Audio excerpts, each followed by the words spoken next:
Now here in New York, Eric Bolling, whose new program, The Fox News Specialists, debuts Monday at 5 p.m. Eastern. He'll be interviewing President Trump Monday for the premiere. I want to talk about the show and talk about what you're going to do, but I want to ask you about your thoughts of this on this day after this week of what we've seen in North Korea. This is massive. This is big news. Kim Jong-un continues to rattle the cage, and he's seen what President Trump was willing to do in Syria. He's seen what he's willing to do in Afghanistan with the bomb. I'm not sure why he's doing it. Here's what I hope happens. I mean, this is going to be a very tense weekend, obviously, a lot going on, right? I hope that China realizes that they need to apply pressure on North Korea. They said they were going to, but they really need to step up right now before this escalates. You say a 25-mile range on this missile, not much, right? You know, South Korea is 35 miles from the DMZ. That's not that far. I mean, when you start playing around with these missiles that could reach some of our allies and some of our American troops, you know, it's getting tense, man. I'm just nervous for the weekend. Yeah, the UN today, Secretary of State Tillerson was really forceful, and there were other allies, including South Korea, saying that this is a danger to them and to the world.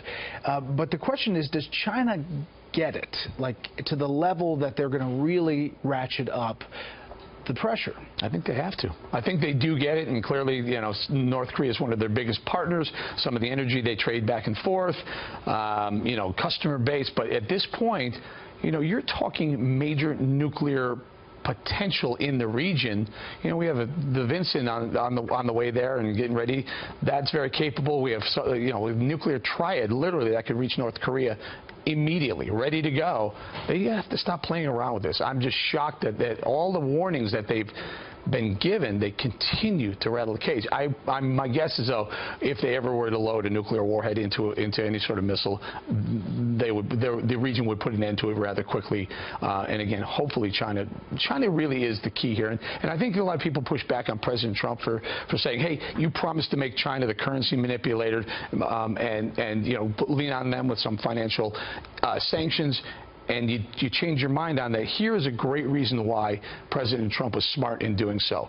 Right now, China is going to be probably the yes or no, go or no go for North Korea. If they do lean on North Korea, then they're doing this on their own, and I can't imagine that's going to happen. Clearly, it's going to be an issue when you talk to President Trump for your show premiere on Monday. Absolutely. Yeah, there are so many issues that we're going to talk about, but boy, that just ratcheted right up to the top. I thought there were going to be things like, you know, what are we going to do about health care? How's the tax policy going to come? But again, the American people are very, very concerned.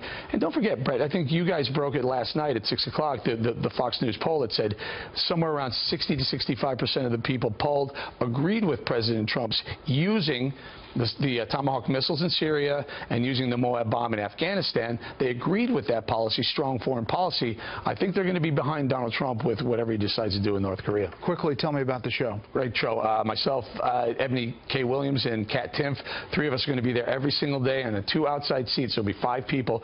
2 outside seats are going to be players, newsmakers, players of the day, experts, specialists, we're calling them. On Monday, our first show, we have Donald Trump. We're going to do play the interview, and the 2 experts afterwards are going to be Mark Cuban and Mark McKinnon.